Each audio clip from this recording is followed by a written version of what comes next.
The steering rivals the engine as the Camaro's star feature. The fat Alcantara-trimmed wheel feels heavy, but every bump and contour of the road is passed through it outstandingly, and the ZL1 can be placed with an accuracy that belies the savagery of its performance. The ZL1 1.3 is much more hardcore and, away from its natural track habitat, much more of a handful. The track-biased suspension loses the compliance of the regular ZL1, even in what is supposed to be its road settings thanks to motorsport-grade spool valve dampers which deliver every bump into the cabin unfiltered. It will be truly mighty on a circuit, but on normal roads I preferred the better compromise of the standard car. The one-less manual gearbox also illustrated the key dilemma facing ZL1 buyers: which gearbox to choose. The manual is one of the best out there, with a nicely weighted action and mechanical precision that makes it a tactile delight, but it undoubtedly carries a speed penalty over the optional auto.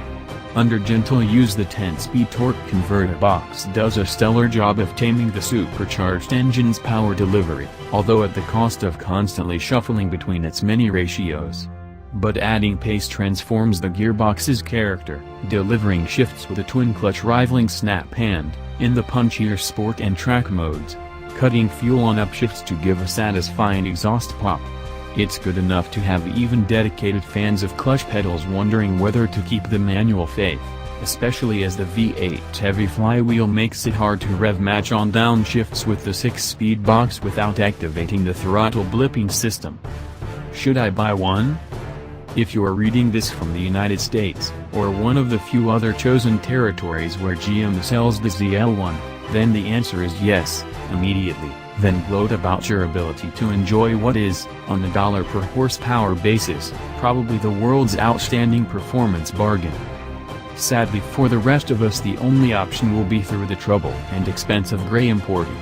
It is still possible to buy both the 2.0-liter turbo and V8 versions of the Camaro through the UK's sole official dealer, Ian Allen in Surrey, albeit in left-hand drive form, and for substantially more than a straight translation of their US prices.